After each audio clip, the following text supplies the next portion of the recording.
Okay po, dito po tayo sa Lucas chapter 18 at tingnan po natin itong kwentong ito. Ang talinghaga tungkol sa babaeng balo at hukom. Isinaysay ni Jesus ang isang talinghaga upang ituro sa kanila na dapat silang manalangin lagi at huwag manghinawa. No?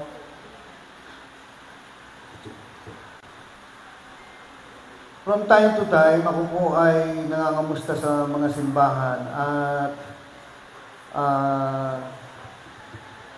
hindi natin maiiwas o hindi natin may kakaila na meron dati na may mga tao kong hinahanap. Asan na si brother? Sasabihin sa akin, ay nag-backslide na. Asan si sister? Ay nag-backslide na. Eh si kuya, asan na siya? Ay kaba-backslide lang. O asan si ate? Ay kababalik lang. So may good news pa rin. Ito po yung laging nababanggit po na asan na si ganito, asan na si ganyan, na nakakaramdam ka po ng lungkot. Kapag ka nabalitaan mo na sila ay wala na at nakakaramdam ka po ng saya kapag ka nababalitaan mo sila ay nagbalik loob na. Ngayon, bakit nga ba may mga tao po na nagbabackslide o nawawala o tinatabangan? Hanggang sa ang pakikipag-fellowship, ang pakikinig ng salita ng Diyos, ang pagsisimba, ay hindi na masarap sa kanila at wala na silang gana. Ang isang dahilan po, lahat po tayo ay hinuhugasan. Ano ibig sabihin hinuhugasan? Tayo po ay pinapadaan sa tubig, pinapadaan sa pagsubok, po ay sa paghuhugas sa atin, sa pagsubok.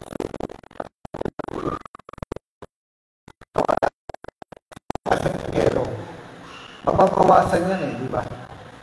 Pagka pinadaan mo sa tubig yan, kasi patagalin mo yung yelo sa tubig na umaagos. Anong mangyayari dyan? Kasi mamaya wala na yung yelo. Bakit? Naupod na eh. Tayo po ay pinadaan sa mga pagsubok, sa mga problema na hindi naman yung galing sa Diyos sa pagsubok. Kadalasan na pagsubok po na dumadaan sa atin ay problema, kasalanan din natin. No, napasok pa sa ganyang problema, kaya ka nga ngayon, ay dumadaan ka ngayon sa ganyang pagsubok, pero sa totoo lang, ang Diyos ay tumutulong pa rin. Bakit hindi naman tayo perfecto? No, tinutulungan pa rin tayo ng Diyos sa ating dinadaanan, sa ating pagkakamali.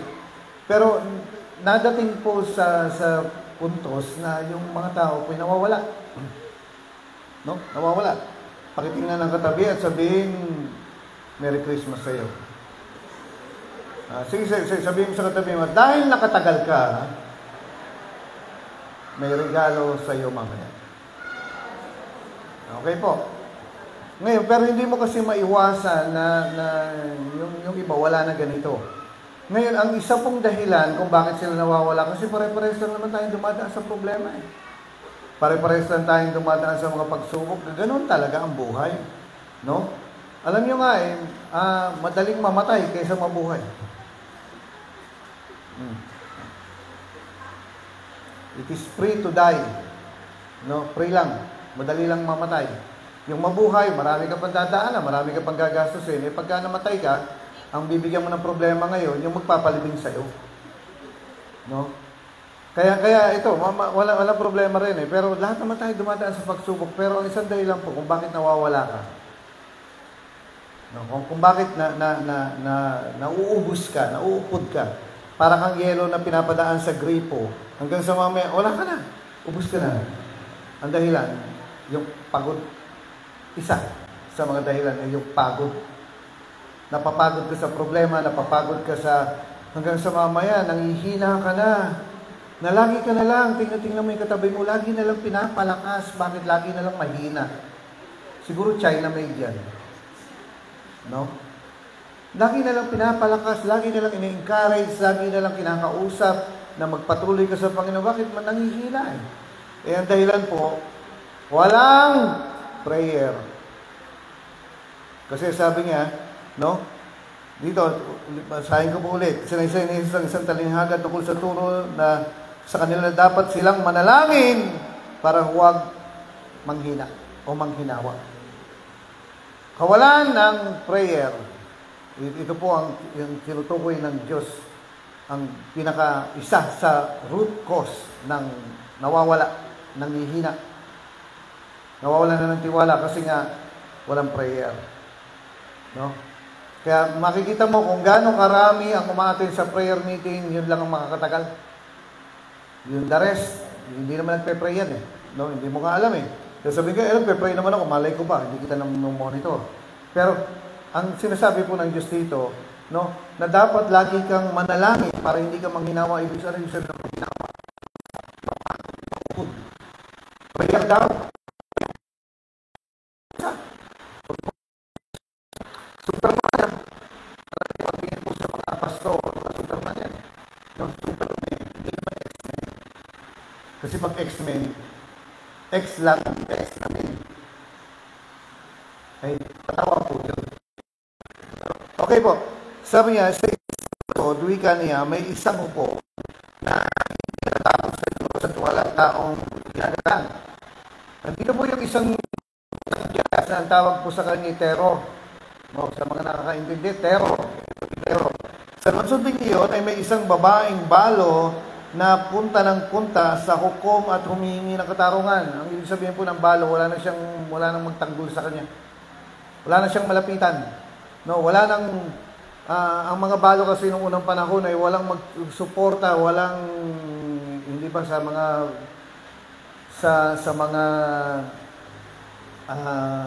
eleksyon.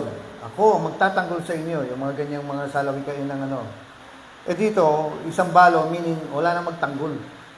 At meron siyang problema at lumalapit siya rito sa hukom na supposed to be magbibigay sa kanya ng katarungan. At ang sabi niya, verse 4, tinanggihan siya ng hukom sa loob ng ilang panahon. Ngunit nang malaunan ay nasabi nito sa sarili, bagamat hindi ako natatakot sa Diyos ni gumagalang kanino man, igagawad ko ang katarungang hinihingi ng babaeng ito sapagkat lagi niya akong ginagambala. Sabihin mo nga sa katabi mo, mangutang ka lang ng mangutang. Bibigay din yan. No? Ibig sabihin, dahil sa makulit itong babaeng balo. Kaya sabi niya gano'n, nasabi niya, bagamat hindi ako natatakot sa Diyos o gumagalang kanino man, igagawad ko ang katarungang hinihingi ng babaeng ito sapagkat lagi niya akong ginagambala, baka pa ako mainis sa kakaparito niya. Ibig sabihin, nandun po yung napapagod na rin yung judge, kakabalik. At dahilan dito sa kakulitan nitong babaeng ito, sabi niya, bibigay ko yung hinihingi niya. No? Bibigay ko yung hinihingi niya. At tuloy po natin, sabi niya, at sinabi ng Panginoon, narinig ninyo ang sinabi ng masamang hukom. Verse 7, hindi ipagkakait ng Diyos ang katarungan sa kanyang mga hinirang na dumaraing sa kanya araw at gabi, bagamat tila nagtatagal iyon. At tinutukoy po ng Panginoon dito, yung mga kahilingan natin ay ibibigay niya kahit na may mga delays. No? Ang lahat po ng simbahan, sabihin mo sa katabi mo, masanay ka na. Lahat ng simba, lahat ng anniversaries, lahat ng kasal, lahat ng birthday parties, lahat ng libing, lahat ng hindi on time yan. Wala pa akong alam na kasal na nag-start on time. Lahat yan. Kaya pag kinasal ka, late din mag-i-start. No? Okay. So, sabi niya rito, kahit may delay, ibibigay ng Diyos sa iyan. Huwag ka lang susuko. Huwag ka lang mapapagod. Huwag ka lang mag-give up. Ibibigay ng Panginoon sa iyan. Tapos, sabi niya rito, sinasabi ko sa inyo, agad niya igagawad sa kanila ang katarungan, ngunit pagdating ng anak ng tao, sa ito, okay, stop muna tayo. Sabi niya, pagdating ng anak ng tao,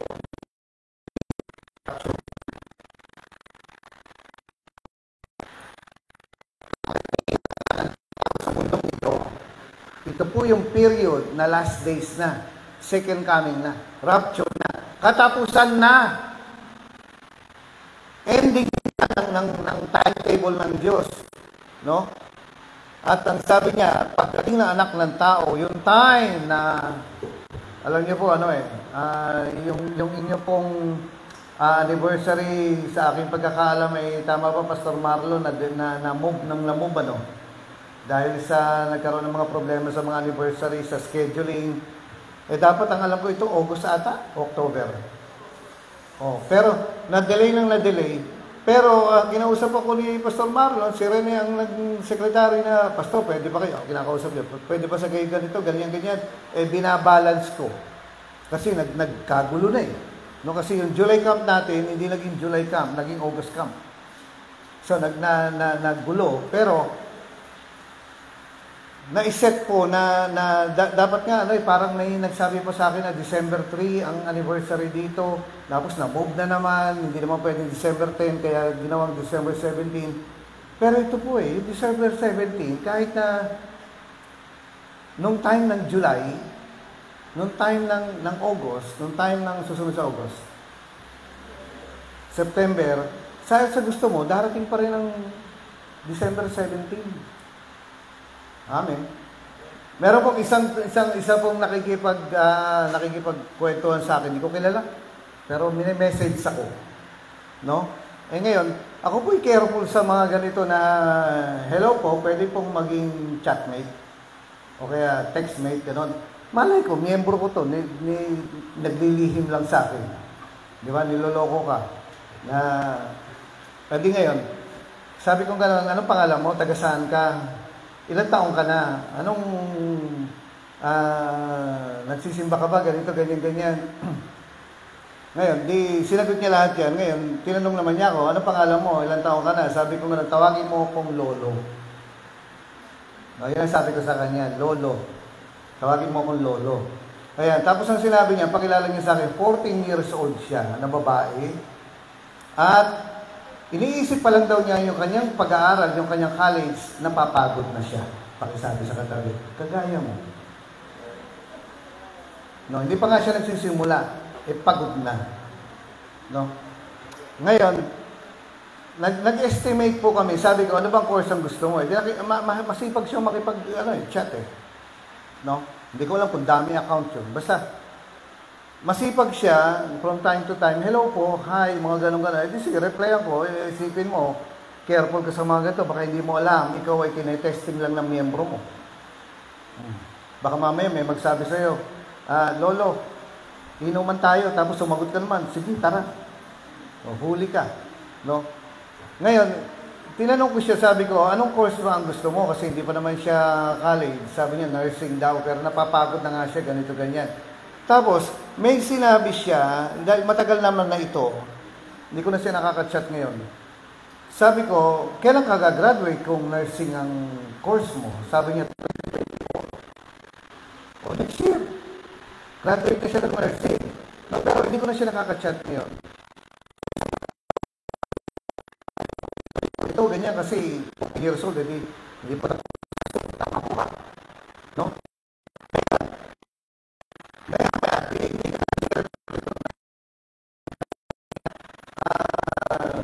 Sabi niya, Lo, sabi niya, sasagutin ko ba yung nandito sa akin, napunta na sa Rablay. Sabi ko, sa kanya, yan. Alam niyo, pero ito yung sabi ko, pagsinduin ko ito. Sabi niya, naging boyfriend niya, 4 na.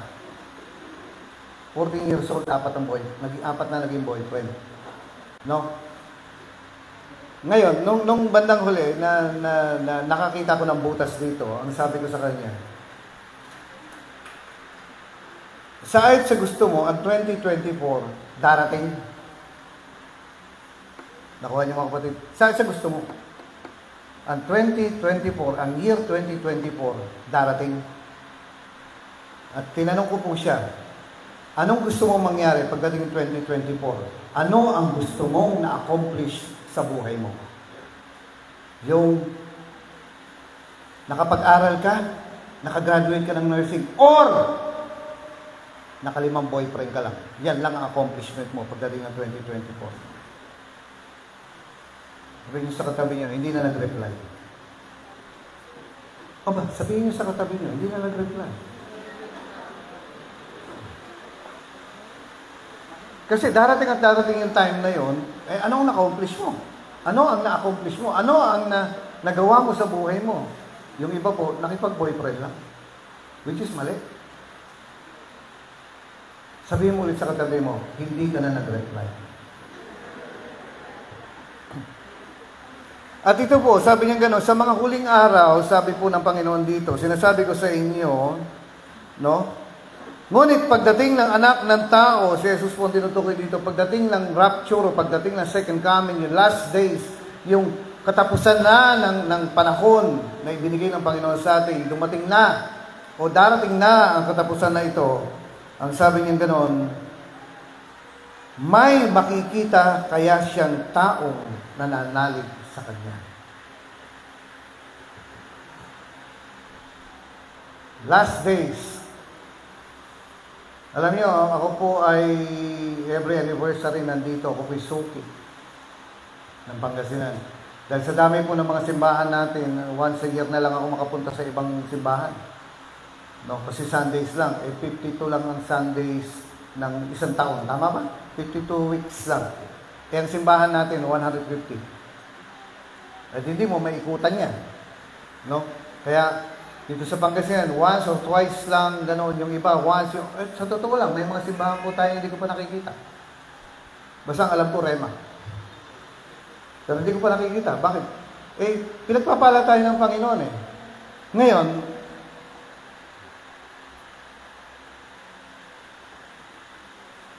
dito po sa Pangasinan, naalala ko nung ito po ay binuksan. No?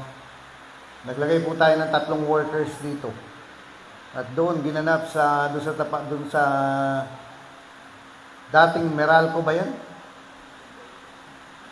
Yung bahay tapat ng bahay ni Ate Lalim sa Bayambang. Yan, napaka-accident prone ng lugar na yan. No, nagbukas na yan, tapos maraming kasaysayan yan, may mga nagsuburan na yan, may mga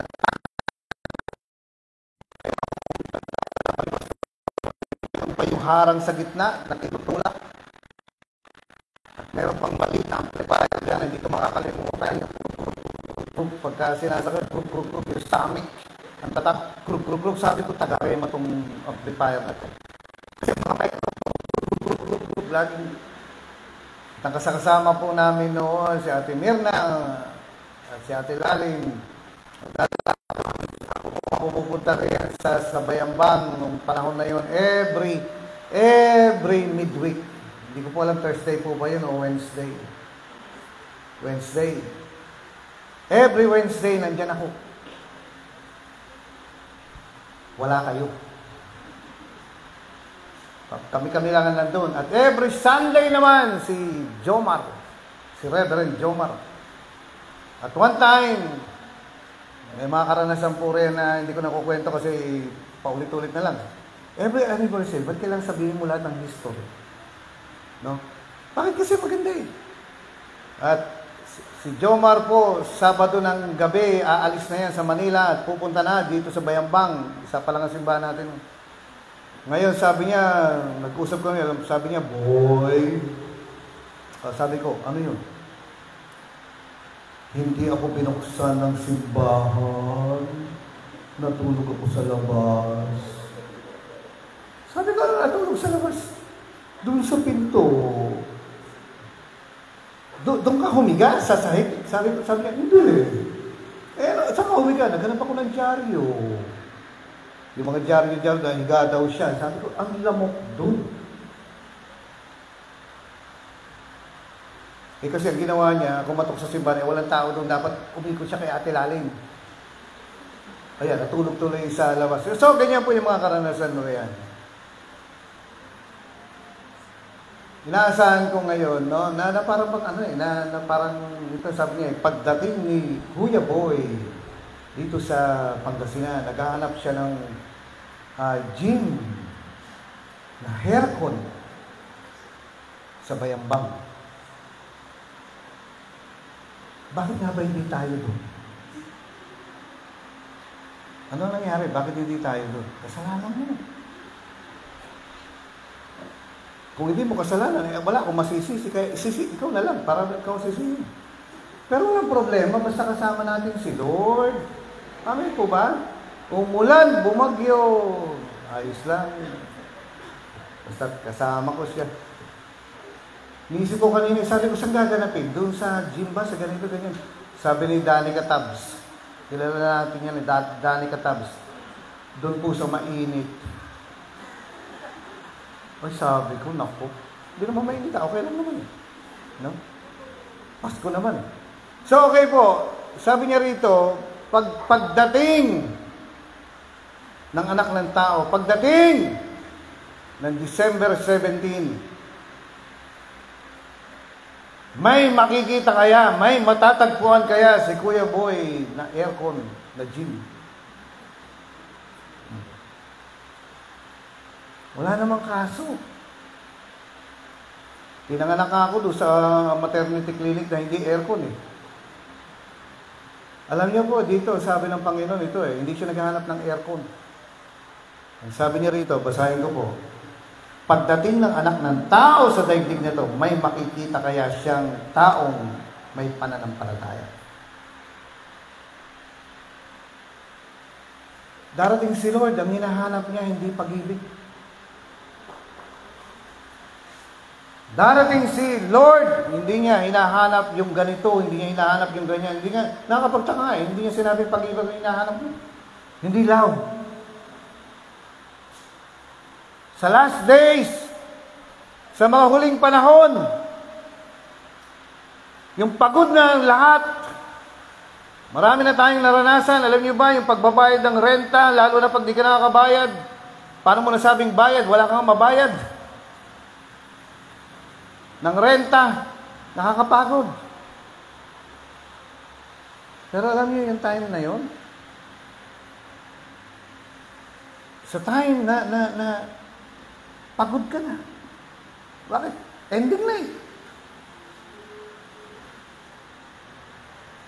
Ang hinahanap ng Panginoon, yung pananampalataya, hindi pag-ibig.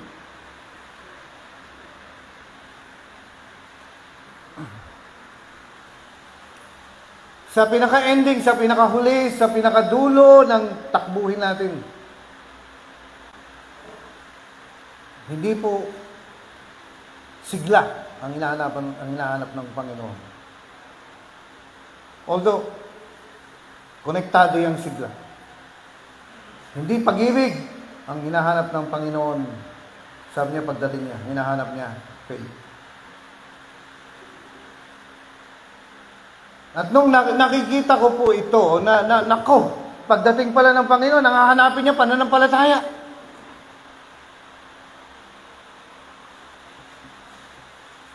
Hindi love. Pero siyempre, yung love, matik na yan. Hindi ka naman pwedeng maligtas nang wala kang love eh. Hindi ka na pwedeng maglingkod nang wala kang love. Pero, in the last days, pagdating na ng katapusan, ang hahanapin ng Panginoon ay yung faith. Pero ano klaseng faith? Kaya nga, nung nakita ko po ito, nung nabasa ko ito, nababasa mo naman yan eh. Pero, pagka ino-open sa'yo ng Diyos, na ang hahanapin pala niya ay yung faith, ako nagising. Kaya nga, pinipilit ko po na dito sa Rema, palaging ituro ang faith. Kasi ito ang hahanapin ng Diyos pagdating niya.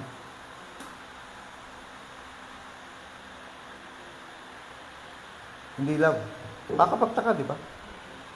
Bakit faith ang hinahanap niya? Kaya nga, si Kuya Boy po ay trying hard na ituro ng masinsinan, na dukdukan, ng paulit-ulit ang faith. Ngayon, merong ibang ano rito meron kang makikitang mga parang subtitles dito o mga bullets o pointers, no? Na gusto kong bigyan ng diin. Kasi, ang isa pong interpretation ng faith dito, kasi dito sa Tagalog, pananalig. Sa English, faith. Kung halimbawa, sabihin natin, may teacher akong ganyan Sino po yung mga teacher dito? Pwede mong taas ang kamay. Teacher 1, 2, 3, 4, 5. pala sa likod eh. No? May advice ako sa inyo, mga sir, mga ma'am. Kasi yung teacher ko dati, at 15 minutes late, pagpapasok sa classroom, at 15 minutes early, aalis ng classroom. Ginagawa mo? Bawal magsinungaling. Ayan, okay. Hindi, huwag tayo pumunta riyan. Okay. Yan, wala tuloy ako. Nasaan ako? Andito ako sa Pangasinan. Kasi po,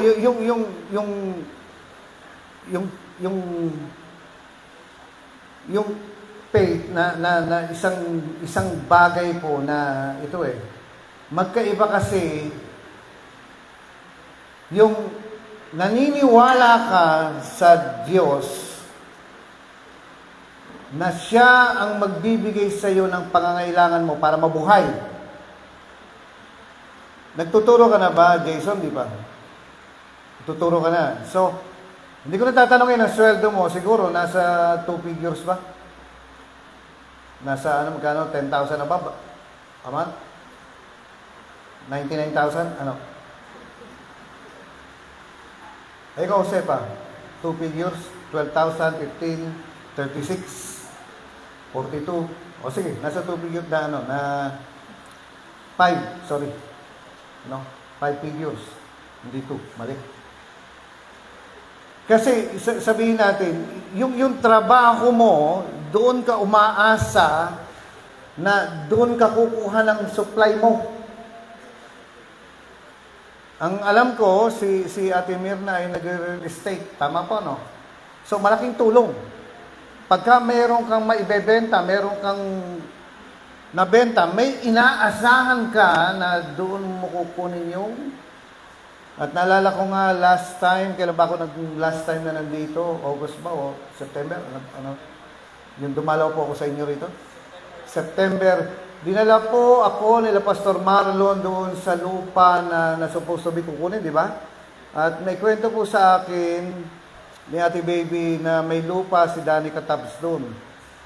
Na something na gusto ni Danica na pataniman ng shabu-shabu.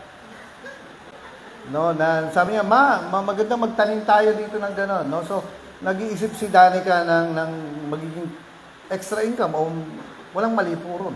Maganda nga yun na nag-iisip ng kabuhayan. At kung may trabaho ka, kung meron kang hanap buhay o negosyo, diyan ka kukuhay. Yan ang hanggang sa nasasabi mo, may yung ikatlong sweldo ko, ganitong gagawin ko. Yung ikaapat na sweldo ko. So meron kang plano doon sa income mo. Kasi ang isa pong tinutukoy dito, no, naghahanap ang Diyos pagdating niya ng mga tao na umaasa na ang kanilang mga pangangailangan ay manggagaling sa Kanya. Anong tawag doon? Faith? Nagpe-faith ako. Na pagdating ng Panginoon, sabi niya, may matatagpuan kaya ako ng mga tao na nagpe-faith pa rin. Hindi ko nabibigyan po ng example ng diin yung love, ano? Although nababanggit ko. Kasi matik na yan eh. Sabi niya, pagdating niya, ang hinahanap niya yung mga tao nagpe-faith. Yun ang hahanapin niya. Sabi ko nga, meron po akong mga napakabait na teacher at doon sa final exam, nung high school ako, hindi ko advisor. Pero dahil alam niya ang lalabas sa exam, nire-review niya kami. Nire-ready niya kami na lalabas ang bagay na to sa exam. Bakit? Nakakausap niya yung mga ano eh. Maaaring nakita na nga niya test paper eh. Kaya ang ginagawa po niya sa amin, dahil napakabait niya, itong topic na ito, itong mga questions na ito, Nire-ready niya kami na malaman namin, na masanay kami na ito ang lalabas. Kaya binibigyan na kami ng sagot. Nire-ready niya kami sa mga tanong.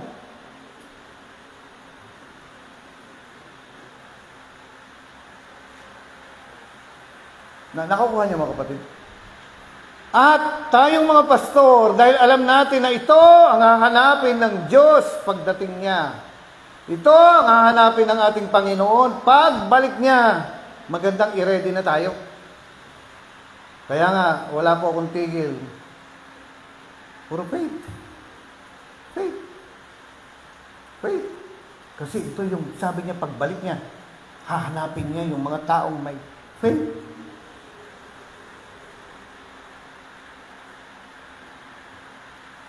Hindi kasi yung yung bang, sana po nakukuha niyo. Alam niyo, tinry ko po ikwento ito kahapon Kaso nahirapan ako.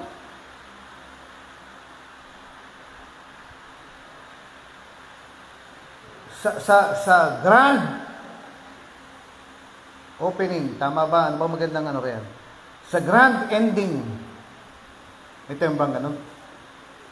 Grand opening, di ka baliktara, katapusan na kasi rapture na Yung grand ending, grand closing. Meron bang ganon? Magse-celebrate tayo sa closing? Meron bang ganon? Umattend po ako ng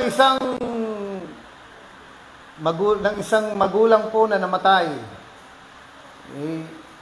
Yung pong miyembro natin, kasamahan natin, yung father niya namatay. At sa ending po,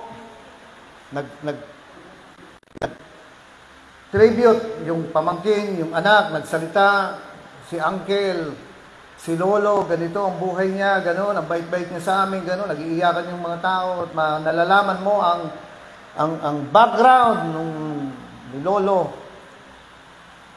Alam niyo po, nung tapos na ang lahat, kinuha po ng tao dahil i-cremate i-cremate, hindi ililibing. Nalala ko, sisingit na naman ako. May mga kasamahan po tayo na nasunog, na namatay sa sunog. Hindi siya nasunog, kundi nasuffocate. Doon sa isang hotel, noong unang panahon. Ngayon, naawa ko po na pinuntahan ko, hinahanap ko siya sa mga namatay, miyembro Hinahanap ko, sabi ko, binubuksan ko yung body bag na mga uling yung katawan. Ano bang tawag sa akin? Talagang sunog. Makikita mo na lang na may singsing.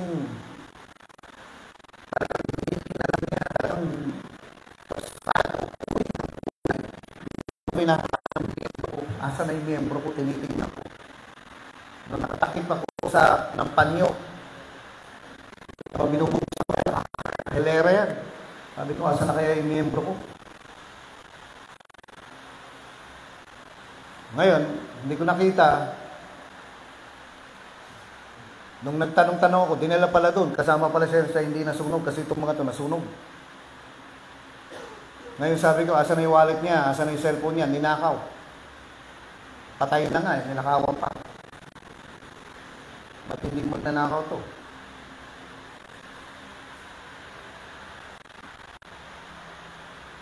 Nandiyan ba kayo? Ngayon po,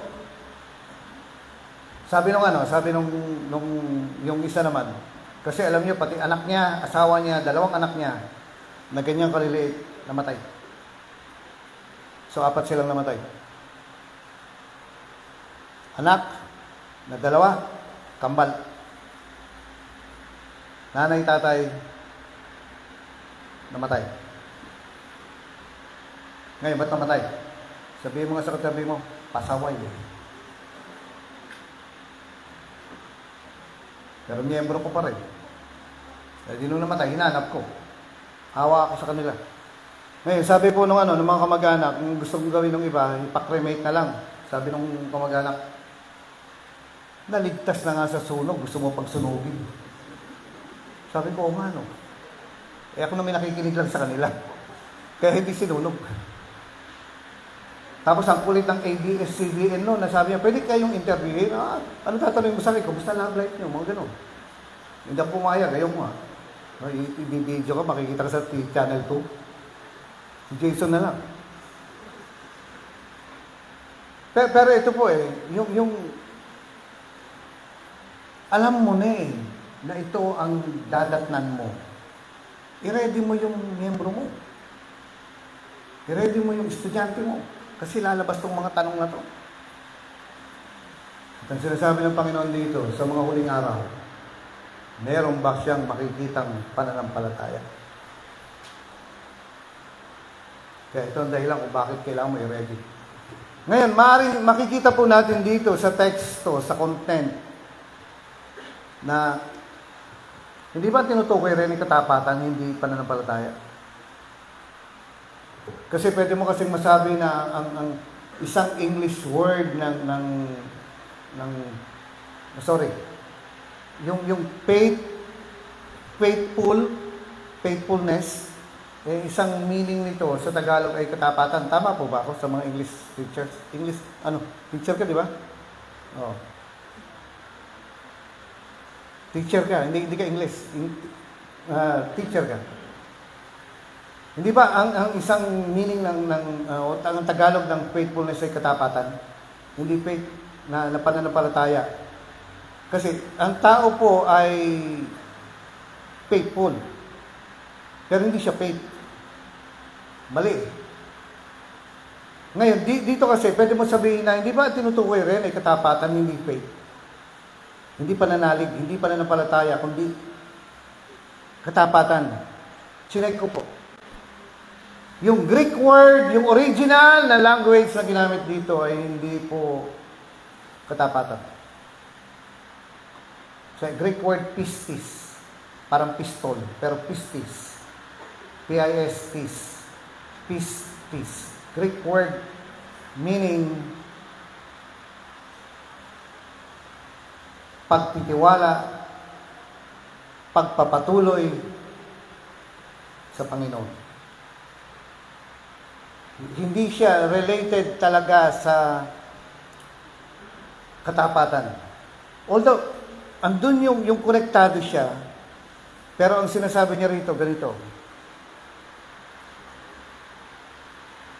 Hindi po katapatan na uy, ano bang mangyari sa akin? Magpapatuloy ako sa Panginoon. Kahit usigin ako, kahit tanggalan ako ng trabaho, kahit na gawin akong barbecue, pakain ako sa mga leon, magpapatuloy ako sa Panginoon. Hindi po yun. Katapatan yun Faithfulness yun Faithful to the end. Faithful unto death, hanggang sa kamatayan. Hindi ka susuko. Katulad po ng katapatan na ito. Ano man ang mangyari, magta-tight ako. Kahit nakapos-kapos na ako, magta-tight pa rin ako. So, faithful ka. Ano man ang mangyari, umulan, bumagyo, magsisimba pa rin ako. Katapatan. Sino bang gitarista niyo rito ngayon? Hindi ko nakita ikaw, si Jason. Sabi ni Jason. Ano yung sabi? Gutom na ako. Ang katapatan kasi, para pong ganito Sabihin natin, tumutugtog ka, Di special number. Kumakanta si Jason. Anong kakantayin mo, Jason? Anong kakantayin mo? Sapat na, higit pa. Sapat na at higit pa. Habang kumakanta siya, tayo naman pumapalakpak. Biglang naputol yung string. Isang string, yung pinakailalim. Tapos, gumanyan siya, Pagkatapos, ano gagawin ni Jason? Ay, naputol yung string. Anong gagawin ni Jason ngayon? Tuloy pa rin. Ano tawag doon? Katapatan. Faithful pa rin siya. Maya-maya habang tumutugtog siya, pagdating ng chorus, naputol yung string. Ganun, pumasok sa tenga niya. Kaya gumaganon siya, pero tuloy pa rin. Maya-maya, habang tumutugtog siyang ganyan, na tayo naman nanonood na lang doon, hindi na natin pinapakinggan yung boses niya Ang tinitingnan natin kung anong gagawin niya. Aatras na ba to? Titigil na ba to? Susuko na ba to? Give up na ba? Hindi na, nanonood na lang tayo, tingnan natin kung anong gagawin niya. Sa tuloy ng tugtog niya, naputol na naman yung dalawang strings. Pwede ilan na lang yan. Paano ba yan? Pero tuloy pa rin ang pagigitara niya. Hanggang sa mamaya, sa pagtugtog niya, doon pa rin yung sigla niya. Naputol na lahat ng strings.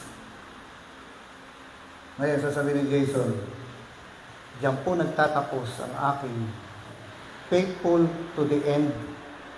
Hindi po yun ang tinutukoy dito. Ang tinutukoy dito, yung taong nagtitiwala sa Diyos, sa kanyang mga pangangailangan. Kailangan niya ng katarungan at hindi ako titigil at hindi ko nakukuha yan. Bakit? I know God will make a way when there seems to be no way. Hindi faithfulness. Kundi yung pagtitiwala at maghahanap ang Diyos pagdating niya ng pagtitiwala. Hindi naman ikatabi mo, sabihin mo, hindi ba muntik na tayo sumuko?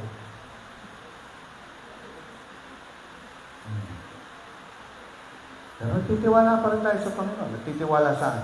Na ibibigay niya yung pangangailangan natin.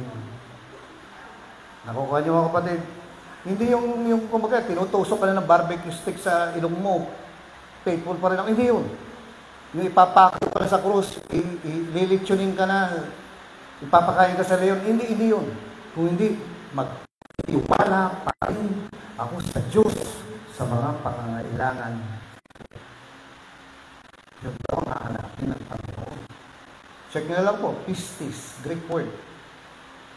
Hindi faithfulness, kung hindi yung pagtitiwala na ang Diyos ang magbibigay sa akin ng kailangan ko.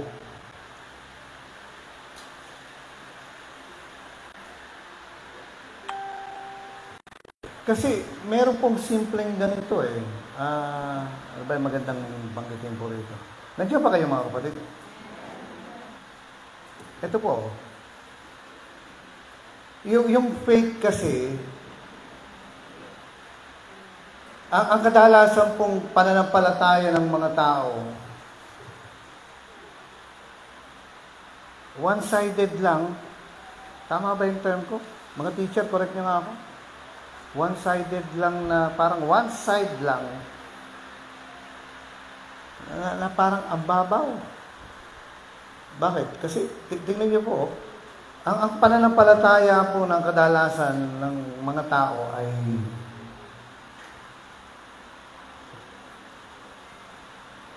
ano ba yung kantang? I know the Lord will make a way for me. Siguro si Kuya Semi, alam itong kantang to. I know the Lord will make a way for me. Alam niyo ba yung kantang yan? Kasi panahon pa ng ano to eh, panahon pa ng dinosaur to eh. Alam kong may magagawa ang Diyos. Alam niyo pala eh. Alam kong may magagawa ang Diyos. Ano yung chorus nun? Kung ako'y magtatapat sa Kanya ay susunod. Alam kong may magagawa ang Diyos. Para ba nakakapagbag ng damdamin? Parang naaawa ako sa sarili ko. Para nakakapag-self-pity. Para bang, Lord, I know you will make a way. Para naawa ko na. Kasi kung hindi mo ako kaawahan, dadampunin ako sa kanal. Para bang, napakababaw na parang ginakanta nga yan na, I know the Lord. Oo, talaga bang alam mo? Hindi, yung way ng pagkanta mo, way ng attitude mo, parang di ka tagtulungan ng Panginoon eh. Parang ababaw. Yung pong tipong, paano ba to? Yung pagkakantahin mo, parang pag napapagbag. Parang pag naaawa ka sa sarili mo. Napapaawa ka sa Lord, tignan mo, nagpapasik ako, gutom na ako, pati mula atin ko, gutom na.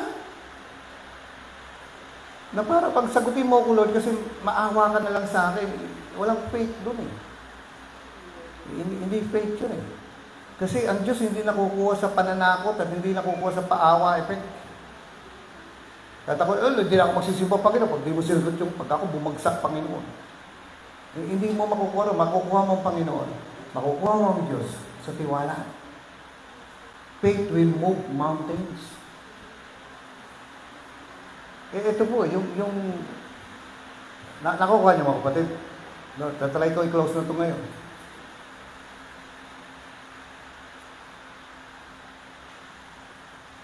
Ang pananampalataya po ng mga tao ay ito. Naniniwala ako, I believe, na pag ako namatay, ililigtas ako ng Diyos, hindi ako pupunta sa impyerno, pupunta ako ng langit. Hallelujah, amen. Yun lang. Hanggang doon lang ang faith mo, na pag ako mamatay, pupunta ako ng langit. At habang hindi pa ako patay, maghihirap ako dito sa mundo. Yun lang ang faith. Yun lang ang alam, yun lang ang alam ng tao yun lang ang pagtitiwala nila sa Diyos na hindi nila kayang pagkatiwalaan ng Diyos sa pag may sakit ako siya magpapagaling. Hindi kaya. Na kapag may kailangan ako pag may kailangan akong hindi kaya. Ang alam ko lang, kaya ko iligtas ng Diyos sa impyerno. Hanggang doon lang.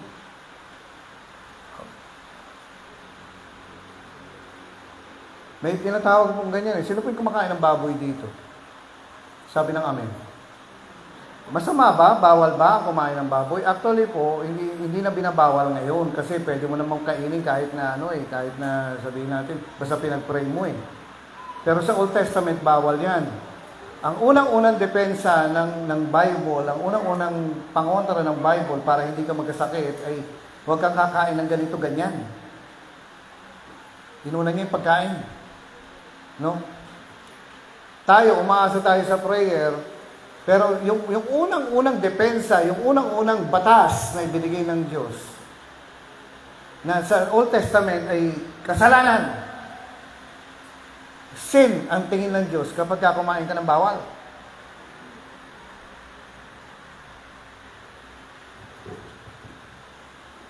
Sa atin ngayon, hindi na sin eh. Pwede ka na kumain ng baboy. So, anong ibig ko sabihin dito? Hindi ka pupunta ng impyerno kapag kumain ka ng kumain ng baboy. Hindi. Noong isang araw, ako po ay nagsambyup. Namimili ako eh. 450 unlimited pork and chicken. 450. 550 may kasamang beef. Tapos 599 yung ano ba, hipon? Alam niyo na, no? Tapos yung may ano ba tawag sa sabaw? Hot pot ba yun? Alam na alam niyo. Magdagdag ka lang daw ng additional 50 pesos, may hot pot na. Yan, okay po. Sabi ko, puro baboy ito, yung taba-taba. Ewan ko po, sa barbecue, yung BBQ, barbecue, ang pinakamasarap talaga rin, sa totoo lang, mag-away na tayo, makarating tayo sa pinakamataas na hukuman, pagtatanggol ko po, na ang pinakamasarap sa barbecue, yung taba. Sino kakampi sa akin?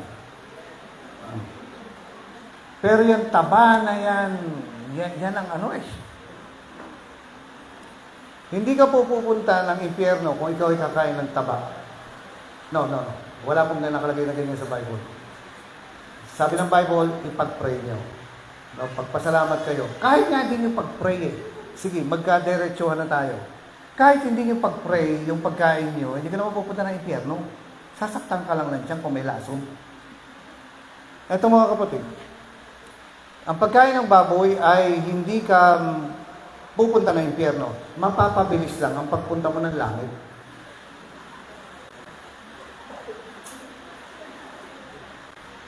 Kasi sinira kang batas eh. No? Okay po. Ang tiwala po ng tao, ang faith ng tao, hanggang doon na lang sa ililigtas ako ng Diyos sa impyerno. Pag ako mamatay na. Kaya kahit unbeliever, alam po ito. Maniwala kayo. Naniniwala kayo? Kahit unbeliever, alam yan. Na ang magandang magagawa sa akin ng paglapit sa Diyos ay ililigtas niya ako sa impyerno. Kaya nga, saka na lang ako tatanggap sa Panginoon pag mamamatay na ako. Pero ngayon, mag-enjoy muna ako sa kasalanan. Kahit unbeliever lang yan eh. At kahit tayo mga Kristiyano, para bang ano ba yung na-imprint? Ano ba sa Tagalog yun? Imprint? Ano po ba yung para bang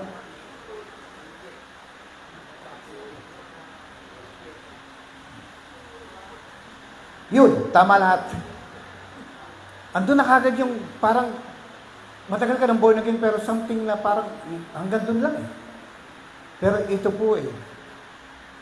Yung faith na tinanggap mo, kaya ka naligtas. Titingnan nyo yung pananampalataya na tinanggap nyo nung kayo po ay naligtas ay same faith na gagamitin nyo para tumanggap ng kagalingan. Parehas lang. At yung faith na tinanggap nyo nung kayo ay naligtas, ito rin ang faith na gagamitin nyo para tumanggap kayo ng nakukuha nyo mga kapatid. Same lang. Actually, ang faith, ang gagamitin yung tabo para kunin yung pangangailangan nyo. Itong faith na ito, na nagtitiwala ako sa Diyos na He will provide all of my needs. Ito yung faith, ito yung tabo na gagamitin nyo para salukin yung mga pangangailangan natin habang buhay ka pa. At kapag mamamatay ka, na ililigtas ka ng Diyos sa impyerno, dadalhin na niya sa langit. Ang ganda, di ba? Kaso, ito ang hinahanap ng Panginoon, hindi yung saving faith na mamamatay ka na, doon ka lang ililigtas ng Panginoon. No. Ang sabi niya ganoon, ang hinahanap niya, ang hahanapin niya, ay yung uri ng pananampalataya na magtitiwala ako sa Diyos sa mga pangangailangan ko at kagalingan ko. Nakuha niyo mga kapatid? Ito ang sinutukoy niya rito. Saan ka nagpe-faith? Nagpe-faith ako sa trabaho ko. Mali. Dapat lang na may trabaho ko dahil ang tamad ay huwag pakainin. Itong faith na to ang gagamitin natin para kumuha ng pangangailangan natin. Nang hindi ka nang aasa sa trabaho o negosyo mo. God will provide. Yun ang hinahanap ng Panginoon sa mga huling araw. Makakakita kaya ako ng mga tao